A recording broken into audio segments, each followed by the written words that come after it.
Hey guys, welcome back to the podcast. So this week I'm chatting to Sinéad Furlong.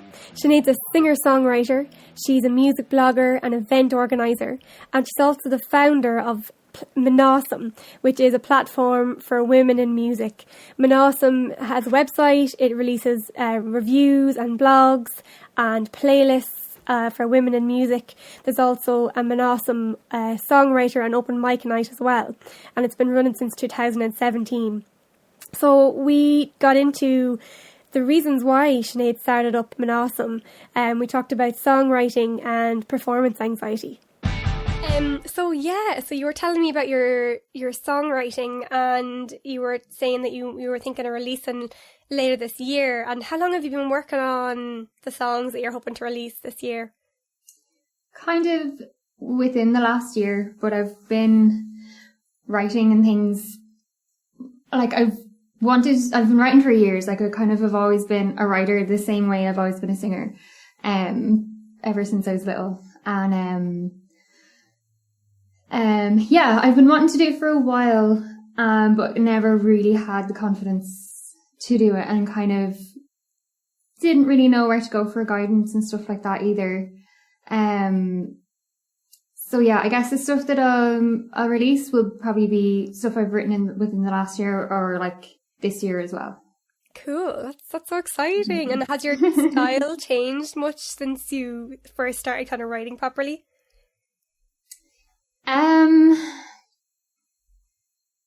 Yeah, I don't really know. I think I'm still figuring it out. Yeah. Kind of figuring out the genre that I want to be in, because it changes as well. Like I know, yeah, I kind of want to give it sort of a kind of a rock edge, but I don't really have it all ironed out yet. Do you know what though? Just from experience, I think you're better off just like releasing whatever you have and be as happy with it as you can be, and you can always change it for the next one. Do you know what I mean? And edit it. And I think when you put something out in the world, you start realizing what you feel good about and what you don't feel good about, and maybe what your audience likes and doesn't like as well, which can sometimes influence where you go. So I think it's just cool just to just get it out there and see what happens. Yeah, I definitely feel like it's a little hurdle that I need to get over, because I've planned for it and I've never actually reached the goal before. So I feel like it's a little hurdle that I need to get over, or just something that I need to do, and then after that I'll be like, awesome, I know what I want now. This is a bit sussed. Yeah, and I think it's so much harder when you're doing it on your own. Is it just you, or is it you on your own, or have you got a band, or? It's just me at the moment, but I have a couple of people in mind that I'll rope in. Yeah, when live gigs open up again and that all starts happening. Yeah. Oh, yeah. I know. It's dreamy. Yeah. Thought of it. Not too distant future. Hopefully, maybe we'll see. I think when you have band members around you that you're collaborating with and kind of putting a set together, you all kind of push and encourage each other. Do you know? So it's kind of you have a bit of more of a support system. When you're on your own, it's I think you feel so much more vulnerable. So, and I totally get that feeling, because my band broke up at the end of 2016, and I've wanted to keep going with it, but I just didn't, because I just completely lost my confidence after the band broke up. I was I don't know what to do. I don't have my band with me, So, it's only now that I've started kind of going, I think I can do this now. Do you know what I mean? It takes a while, it really does. It does. Yeah. To beat those thoughts, those negative thoughts. Yeah. And it's when, I know for me, I'm always second guessing myself, and it's just me playing something and I'm oh, this is terrible. But it could be it might be a catchy hook, but I've played it so many times that it's now annoying me, and I'm oh, I need to move on. I need to do something better. It always has to be better. It has to be more complicated. So I'm just trying to calm down, simplify everything, and just kind of allow whatever I'm writing, if I think it's crap, or if it's kind of okay, this is it. This is going to be a finished song. This is happening. No one has to hear it. I think sometimes a song is never finished as well. You could always keep tweaking a song. Yeah, At some point you have to go, this is audible now. It's ready for someone to hear it, you know? Yeah. Even songs that, like, that, you know, songs that are, like, famous, like, you could change them. You could add new layers. You could, you know, change up things in the song. That, you know, it's like never ending. Yeah. Yeah. And like you see that with covers sometimes as well. People come along and add their own flavor, I guess. Yeah. So like it depends on the people you work with as well. I think if you have a certain set of musicians with certain experiences or whatever, and their taste and everything come into it, so you could have like the same song could be 3 different songs depending on the musicians that you get to play it. Totally. Like, have you ever collaborated before? Yeah, like I've done stuff in college. Did you do the songwriting or the voice in college, by the way? I did vocals and then. Yeah, cool. So in college you did a bit of collaboration. Was it on your original stuff, or like was it more the covers? Yeah, so for my thesis I released a couple of songs and I collaborated with someone on that. And yeah, it was kind of very separate though. Like I wrote the vocals and the melody and the lyrics, and then they did all the music. Mm-hmm. So yeah, it wasn't like we were in a room together writing together. It was we wrote separately and then stuff was added in later. Yeah. Okay. There's so many different ways you can collaborate with people though. Do you know? There's so many different approaches to songwriting. It's I think it can be like really inspiring as well to like try new ways to like write and approach a song. Like when I first started, I was the same as yourself. I'd be writing kind of, you know, chord progressions, vocal melodies, lyrics, and then I'd, you know, bring it to my band and be like, hey, this is a song I have, and I'd like bang down my block chords and sing the melody or whatever. And like I'm sometimes would try and describe a vibe that I wanted, but like back then I didn't know how to I suppose speak so well about like the musical elements of it that I couldn't communicate as well with the band, you know. So a lot of the times songs went in completely different directions, like aesthetically, than I thought. But I thought that was so exciting, like that process was like so exciting to go, I never thought of having that kind of flow to it, or that, you know, rhythm, or that like textures. I never thought of it, and it's just really cool to let other people sometimes kind of have their say on your song, which can be kind of scary too. Yeah, definitely. You know, totally agree. Because I get very stuck in things as well, and I'm like, I have the chords, but I don't know what I want to do with them. I don't know where they're going to go. So it's really cool to sort of get other people's perspectives and get them to kind of just do their own thing. And I think it's cool to see people like just kind of letting their creativity sort of run wild as well. I don't know. Yeah, it's like, it's an energy thing as well. It's like you're bouncing off each other and you just don't know what's going to happen. And it's like there's something really exciting about that. You're like feeding off each other's energy in the moment. And like, do you know where you're going to record your songs, or? I'm thinking I might do some of it myself.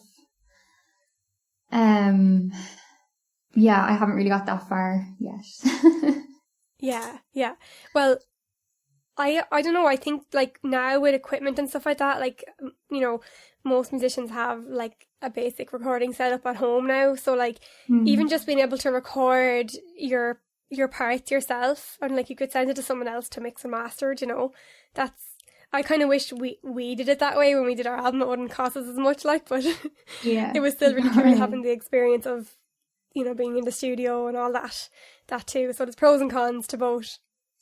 Yeah, I guess I would love to go into a studio instead of my spare room, but yeah. I think for the first, I think I'm going to release maybe 5, just like a little EP or something. Yeah. So for the first one, I think kind of home recording wherever possible is kind of going to be the way. Yeah. And then see where it goes after that then. Yeah, exactly. Like, there's no right or wrong way to do things. I think sometimes just get it out there, you know, and there's so many like independent artists now doing their own thing that I don't know, I suppose there's more scope to have it sounding a different way, or having it, you know, doesn't have to sound like super highly polished, like it's done in this really expensive recording studio somewhere. Like sometimes, especially if it's just you and your guitar, it has space to be a little bit more organic. And are you doing electric or acoustic? Or both? Probably some electric, some piano as well. Yeah. I get you're still feeling out. It's kind of hard to know what to say at a certain point. Was there something, you don't have to share if you don't want to, but was there something like a moment that happened to you that made you lose your confidence, or were you always just kind of shy? Yeah, I guess I was kind of always, well, I don't know if I was always shy. Say maybe like, I wasn't shy when I was a toddler, like. Yeah.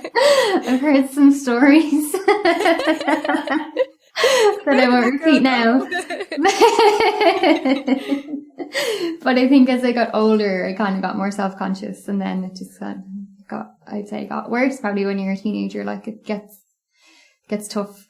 And then, I guess throughout college as well, I was experiencing a lot of like, anxiety before performing and stuff, and feel like I should have sort of started to try a bit harder to sort it out than I did. Does that make sense? Yeah. Sometimes I think when we're in the moment of something like that, we can't really make sense of it, and we don't really, like, we know what's happening to us because we're reacting to it, but we can't really have enough, like, hindsight is a great thing, you know. You can look back and go, oh my God, this happened and that's how I felt, and that's how I behaved or reacted, and God, I wonder if I did this differently, could the situation have turned out differently? But, you know, we just have to learn from all these things, really. It kind of makes us into wiser beings. Yeah, exactly. And like understanding why you're reacting in certain ways really helps.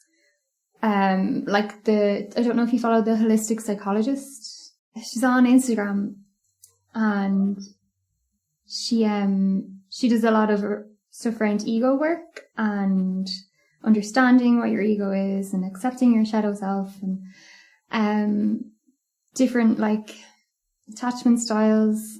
And her thing, like, and I don't think it's just her, it's several people hold the belief that all of your experiences from when you're from birth to 7 years old are what shape you for the rest of your life. So all those any kind of like negative beliefs that you might have or positive beliefs or whatever will be formed during that time. Between 0 and 7?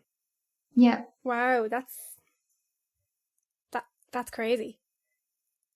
I can't imagine like as you know, being like a 1-year-old even kind of knowing what was going on, you know. But I guess it's believable. When did you start Mnásome? I started Mnásome in 2017. So and why did you start it? 4 years now. So I was kind of spurred on after seeing The Punk Singer. Do you know the documentary about Kathleen Hanna from Bikini Kill? I don't think I've seen that actually, no. Go watch it. Was it RTE or was it? I don't know. It's a film, like documentary film. I don't know who made it. Sorry. It's okay, I'll check it. No, I just meant like, was it on Netflix or RTE or whatever? Oh, sorry. I don't even know if it's on Netflix. I saw it, Stephen White from The Last Mixtape put it on in the Lighthouse Cinema. Okay, He was doing like a series of films, and so I see it. And it was just like everything that she was going through and her peers were going through at the time, like we are still dealing with now. When was that? And when was she growing up, or it's kind of like in the 80s, 90s kind of time. Yeah. So I really wanted to just like do something. I was like, we need to celebrate our women. And I was going to put on a gig, and then decided to do the blog instead and have gigs as part of the blog. Yeah, that's cool. So it started out as a blog. Is that how it started? Yeah. Okay. Yeah. And then in the blog, then you're, just for anyone who doesn't know, you're basically writing articles about various women in music, showcasing their music and giving a bio and a write-up about their music, that kind of thing. Yeah. So like interviews, reviews, we do playlists, we do an open mic, we do, what else do we do? My mind's gone blank. Loads of stuff. I saw recently you advertised for a songwriter meetup. Yeah, that was a thing that we were trialing as well.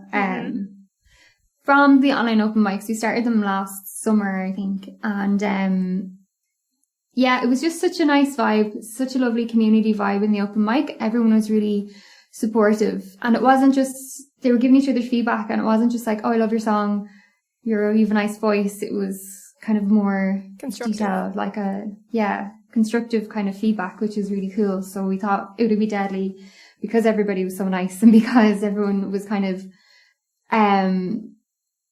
so like adept at what they were doing, that it would be cool to have a songwriter meetup. And then people can play their work in progress songs or whatever. And, or we have people who do spoken word and poetry and flash fiction and stuff as well, which is cool. That's great. So it kind of started out as basically, just a normal open mic, but online. And did you find the attendance to be quite good then? Obviously, if you have continued it for so long, people were showing up and... Yeah, it's like, we kind of we've a few regulars as well, which is nice.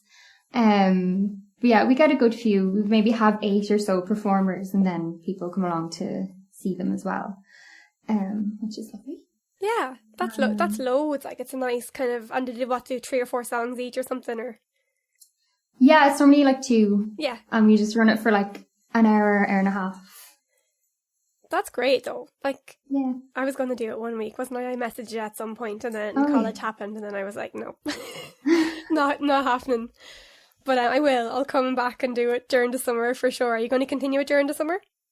Yeah, I'd say so. We'll see, because it's a weird time. So, but yeah, hopefully we will be.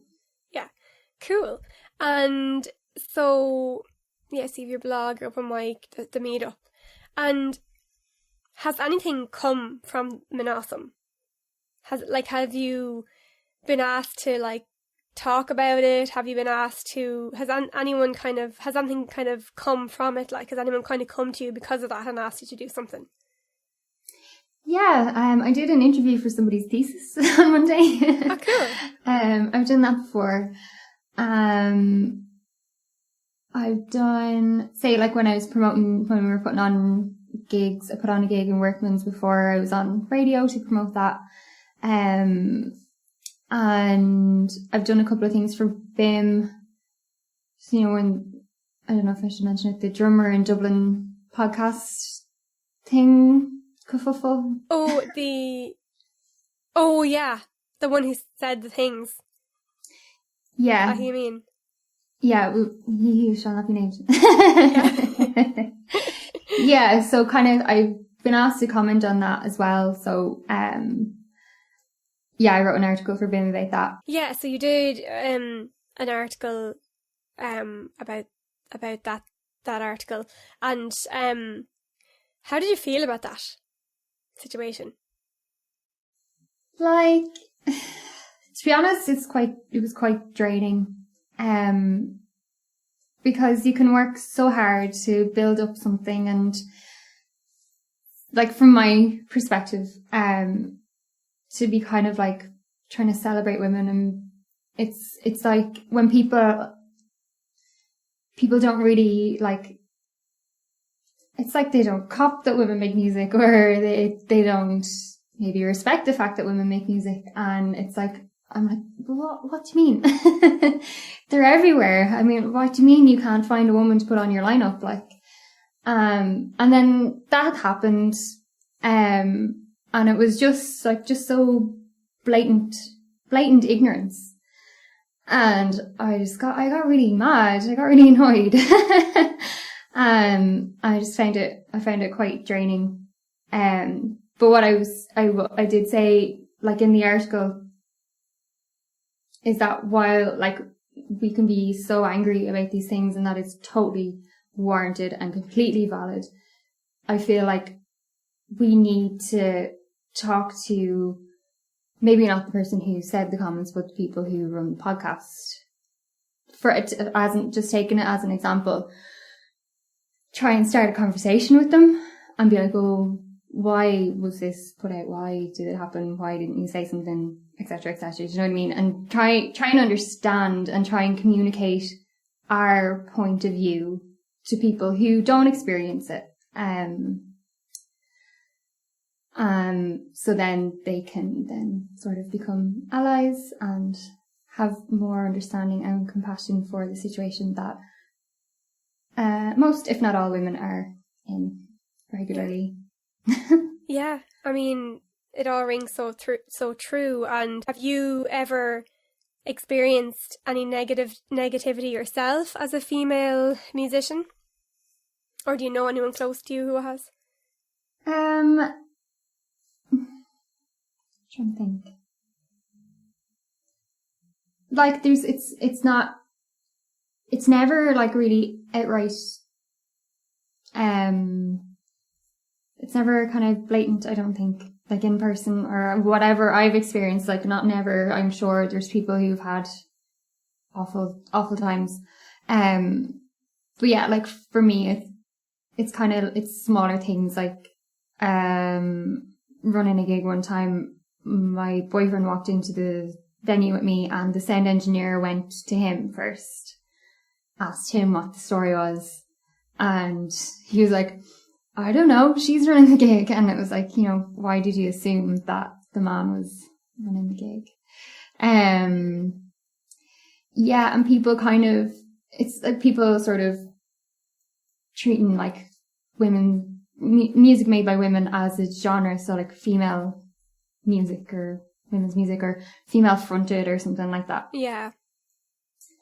I'm trying to think. I've actually had the same thing happen to me, like with going to gigs to like play, and the person in charge of setting up or whatever would go straight to one of the guys in the band, or even playing cover gigs. I actually remember one time, like we were in the middle of a gig. It was a cover gig in a kind of a small, well, it was like, I know it was like an old man's pub with young people, and it was kind of long and narrow.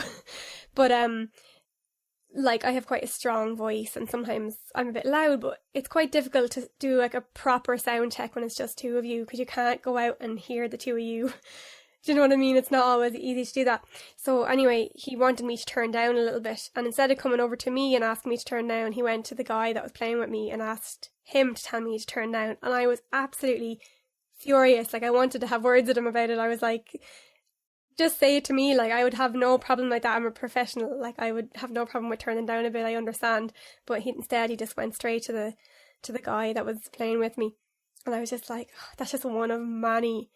It's like just like a belittling and a kind of a, what's the word? Like, they kind of like, what's it? Like, you get ignored. You kind of get like brushed over or stepped over sometimes.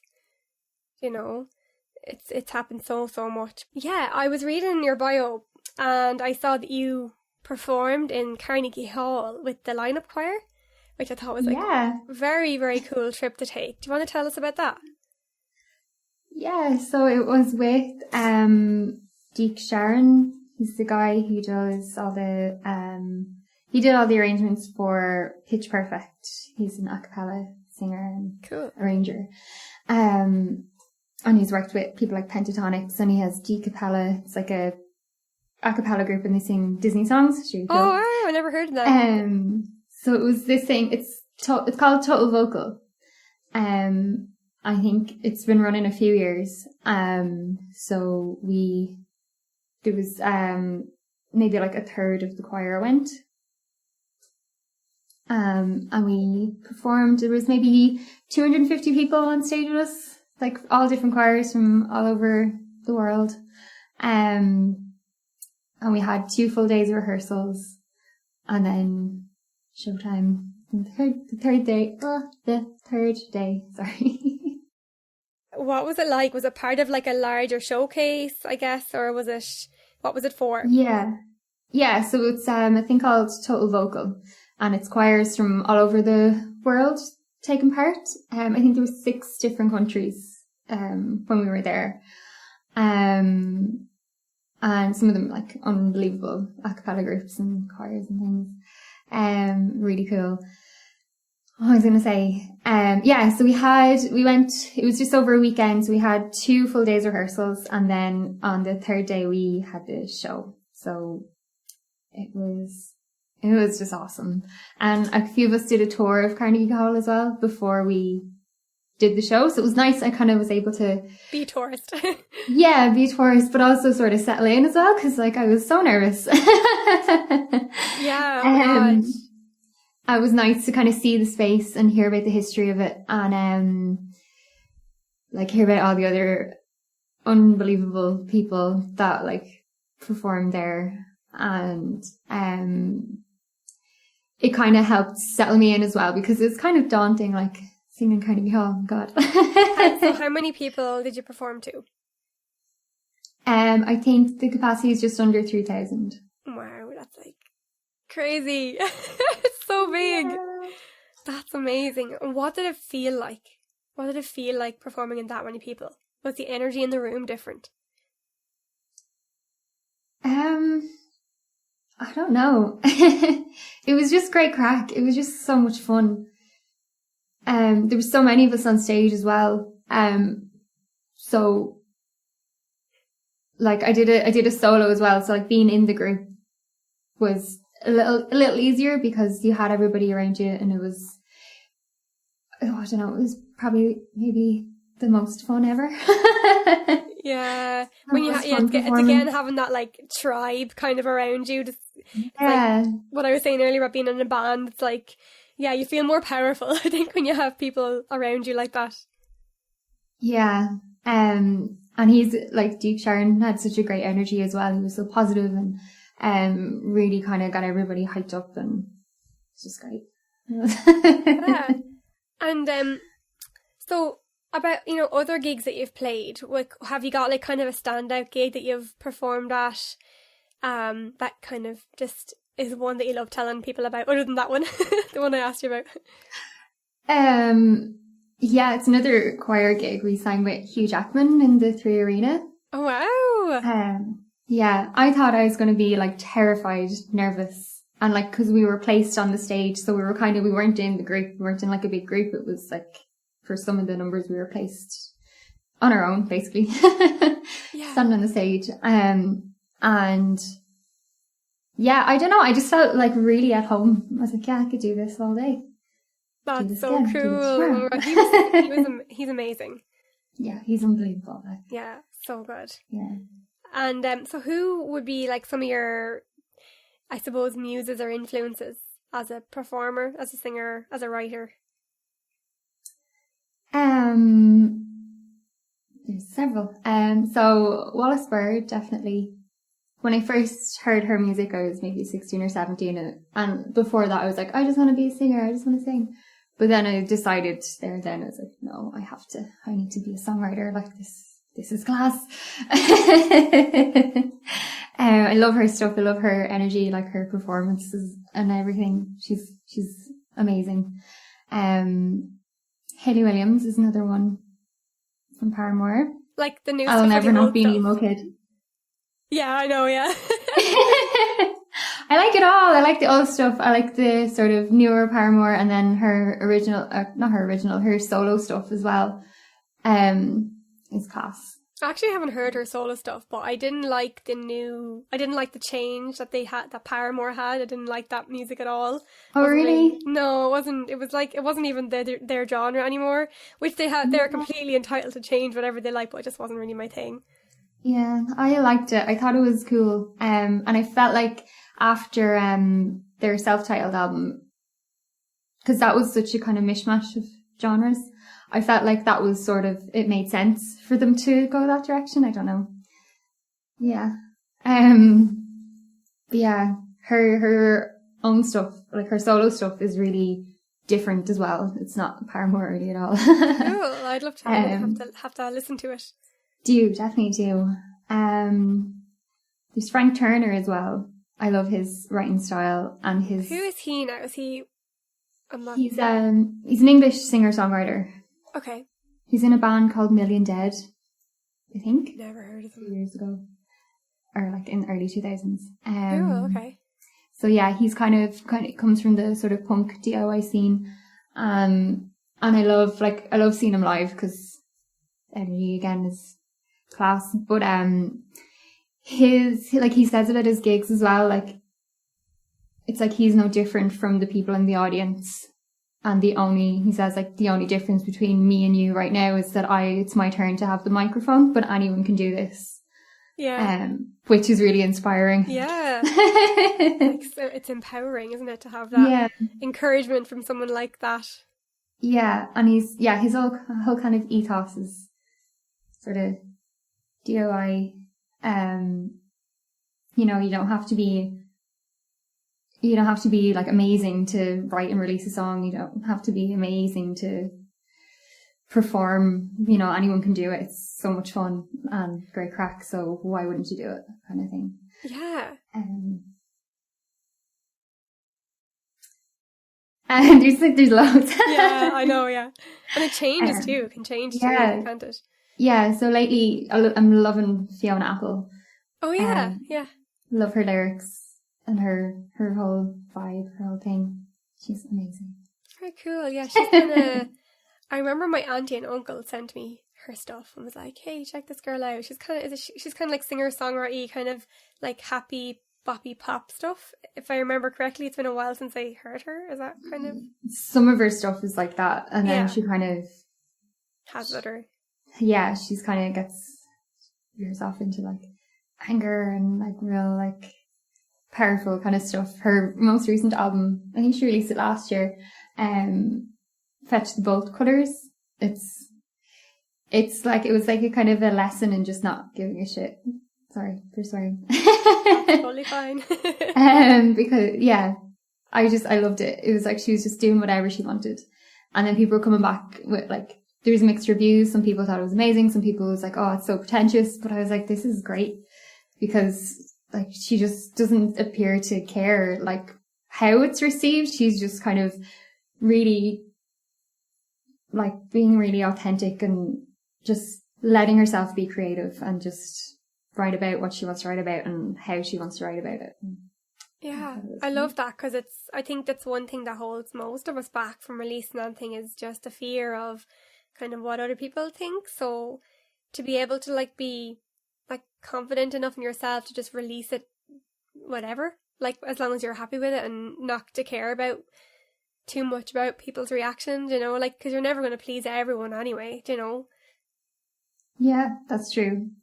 And do you really want to please everybody? No. Do you want to be sort of offensive, or do you want to say something like, do you want to make a statement? Yeah, well, some of my favorite like artists are people who are just a bit different, you know, and they don't really follow the rules. And like, even if you look at a band like Radiohead, for example, like the amount of genres that they've actually released per album, per song, like they've just gone through so many different styles, like, and like I think that's so cool. I think it's so cool that they just did it and they didn't feel like they had to stay in one particular area because they had a fan base, you know. Their fan base is either going to come with them or they'll get new fans. Do you know what I mean? So exactly, yeah. When you're writing a song, do you work with any like music software? Like, do you work with any like synths or like beat making or anything like that? Or is it just like acoustic instruments and voice? Yeah, it's mainly acoustic and voice. My little notebook. My little pen in my little notebook. Yeah. Yeah, I have Pro Tools. I've been using Pro Tools recently. And I have like little MIDI keyboards and stuff. Kind of, you know, you buy this stuff and you're like, oh yeah, I'll get to grips with this. I'll play around with it. It'll give me like some fresh new ideas. And then it's spent 6 months in the drawer. Like, oh yeah, I know. But yeah, it's mostly piano at the moment that I'm writing on. Yeah, and then I like to write lyrics in notebooks and things, or take them down on my phone. I don't know. How do you write? Yeah. I would have been the same as you. I would like piano would have been my my main instrument, but I couldn't even play it that well. I was really just writing basic chord structures and like bass lines and stuff with it, and like coming up with melodies, vocal melodies over that and lyrics, and then I'd bring it to the band and do it that way. But like in the last couple of years, I've kind of got my head around, like, I suppose the technology side of it a bit more through college. Just learning how to use a DAW and like, learning how to record your vocals properly, and things like that. But then this semester we started like digging into like beat making and stuff like that, which I never did before. So like learning how to write drum beats and stuff as well, but learning how to like write with MIDI instruments, and kind of even like learning how to use MuseScore and like arrange in MuseScore and things like that. And like it's kind of adding another layer of possibilities now to my songwriting. So I just can't wait for the summer to come around so I can just dig into it. Because I have like a load of songs that I've written that are like almost finished, but they just need to be like demoed and stuff, and then get musicians to like record them, same as yourself. And then I also have like a load of voice notes in my phone.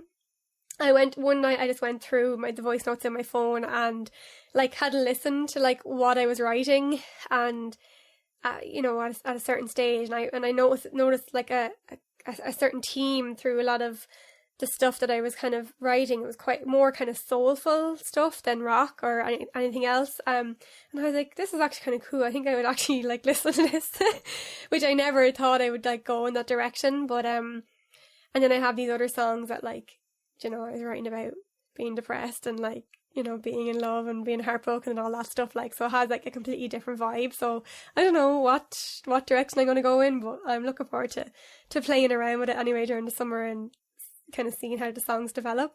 Yeah, cool. So you're going to release something? Do you plan to release something soon, or? Yeah, I would love to try and release even a single this year, just to, because I know once I do one, I'll be on the ball then. I'll be like, yes, I can do this. But I'm like you, like I'm on my own now, I'm like writing on my own now, whereas before I had my band, so it feels very different and a lot scarier. But I'm starting to get my confidence back now with my new found skills and stuff like that. So yeah, we'll see. Even if I can release one song, I'll be happy. That'll just make me happy. So cool. Exciting. Oh yeah, so exciting. That's why I was so excited to hear about your stuff, because I was like, oh, me too. There's like so much music being released all the time. Like it's so hard to keep up with it all. Like, yeah, but that's kind of like reassuring in a way, because it's like you're less exposed that way, because there's so much now that we have access to, so much music. It can go the other way as well. But it's kind of like, you're sort of cushioned by everybody else who's doing it. You're not going to be the only song out there. Yeah. What do you think what's your opinion on Spotify and kind of streaming platforms in general? I don't really know. Like, yeah, it's just kind of like, yeah, they need to pay people more for their art. Yeah. Did you notice that they put the PayPal thing on the Spotify artist profiles now? No, actually. That I don't know what the story with it is, because I know my boyfriend's band doesn't have it on theirs, but they didn't go and set it up or anything, so maybe you actually have to go in and add it as an option in your artist account or whatever, or maybe it's like a thing on whatever distribution platform you're using or whatever. But I was on, let me see, what's his name? Someone added me on Instagram earlier, and I was like, oh, I don't know who this person is, so I like checked out his music. See if it's on my Spotify. No, oh, Christian Weathered. I don't know if you know him. But I don't know if you can see this, but like there's like this PayPal thing on top when you go onto the profile. It's like make a contribution, and no money goes to Spotify, which I think is really cool. It's really cool, but I feel like it's kind of like an easy way out for Spotify to go, instead of giving them more money per streams or whatever, to just do that, because then it's up to the artist to like to kind of get people on, and do you know what I mean? Like, people will listen to their song but won't even know that option is there unless they go on their profile. So I think it's good, but it's not good enough, in my opinion. Yeah, and it kind of feels like people are being sort of made out to be like charity cases or something. Yeah, oh my god. Yeah, I know what you mean. It's really hard, actually, because I think people are so used to getting everything for free these days. Like, me, you, all of us, like, we're all used to getting stuff for free now. We can go online and listen to anything we want for free. You know, there's so much content online on YouTube and Spotify and podcast apps and everything for free. That it makes it really difficult then to kind of entice people to actually pay when they listen to your or enjoy your content. And then, you know, I actually put up a tip jar thing on my profile there recently, and I like shared a little like poster on my story, like saying tip jar or whatever, link in bio, and I felt like I felt weird like putting it up, you know. I was like, but like there's I don't know if you know the comedian Kyla Cobbler. Do you know her? She's like from Cork. I don't know how many followers she has, but she must have like, she's thousands and thousands of followers. I think she could have like 50,000 followers or something like that. Let me check, because otherwise it'll bug me. But she's on Patreon. Do you know Patreon? Oh yeah, I've thought about setting one up like down the line. Yeah, I think Patreon is really great, but there's also like a lot of people who don't know what it is. You know, like I've heard of it before, but it was kind of off my radar a bit because I kind of thought it was only a thing for like American YouTubers. But then I saw, you know, through, I suppose, chatting to like a lot of people on my podcast over the last however many months since last summer, and a lot of those people are actually on Patreon, and I was like, oh, I must sign up, but I just kept not signing up. I only signed up like a couple of weeks ago. I think it's amazing. So she has like 51.2 thousand followers, and on her Patreon she does not have anywhere near that. But I was like, imagine every one of those followers just gave her €1. That's €1 a month that you're paying for daily stories and jokes and updates and content. €1 a month. That's not a lot to pay to someone who you know, value their content, value their art. And people just don't do it, and I don't think it's anyone's fault. I think that we're just so institutionalized into getting things for free. Do you know, it's like we don't really think about it. And I know we can't pay everyone that we support, because we just don't, we wouldn't have enough money to support everyone we want to. But like I think I shared about it on my story a few days ago or a week ago or whatever, just to let people like know about it and say, hey, I've signed up as a patron. But I think some people thought I was actually like looking for people to sign up to me, which I wasn't. I may in the future. Oh, that's true. But yeah. I was just saying, hey, I've signed up and I'm listed the people that I'm being a patron to. But yeah, like I had one person message me, and like he was telling me all about Twitch. Do you ever hear about Twitch? Yeah, I've never been on it though, but I've seen people posting on it. Are you a gamer? Do you game or anything? No. Yeah, no, me neither. My boyfriend does a bit, like, but he only really got into it over lockdown. I mean, I can't figure out how to get in her profile on Patreon there. But I think she might have like 500 patrons, which is really good. But I was like, come on, like I think I'm setting myself a budget of like a tenner a month, because I have so many different prescriptions. I'm only working part-time. I'm in college, all the rest, so I can't afford much more than that. So I'm like trying to, you know, show support by even €2 a month to a few different artists goes such a long way, you know. You know, give up one lunch a week. You'd spend a tenner on lunch easy, like, do you know what I mean? To support someone who's making art that you're enjoying, that you're that you value. But I think most people just don't think about it because we're so used to getting stuff for free. Yeah. I feel like there should be like Instagram and Patreon should like merge. So when you follow someone, you're donating to them. Yeah.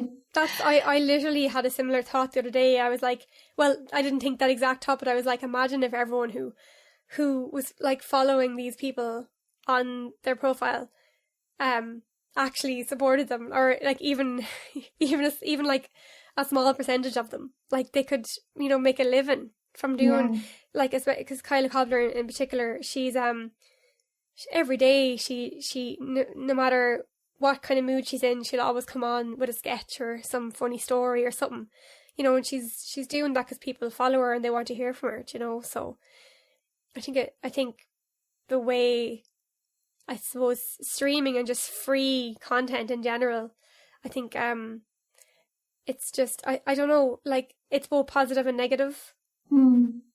What's your opinion on like free content?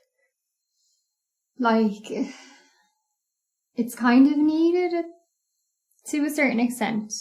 It's kind of promotion. But at the same time, maybe it's gone a little bit too far. Like, maybe we need to sort of create a culture that respects art more. And that, make it the thing to do, like, not just to follow somebody on Instagram, but to donate to their Patreon or to support them in some way. It's hard, isn't it? Yeah, it's a weird one. It is, because like, even I'm like, what, like, for example, actually there's another person I can follow on Patreon. I completely forgot about him, but I used to listen to Russell Brand's podcast religiously. Under the Skin, do you know the one? I haven't listened to it, but I know he does a podcast, yeah. Yeah, I like loved his podcast, but then he actually moved, I think it's Patreon he moved to. Oh no, it's Luminary he moved to. It's a different app. Sorry, it's a different app. But anyway, he moved to Luminary, but you have to like pay to listen to the podcast. And I was like, so I didn't pay to listen to the podcast, because I was like, mainly not because I minded paying the money, but because I was like, another app on my phone. Like, I literally can't deal with another app on my phone. Yeah. It's just too much. Yeah, for sure. What was I going to say?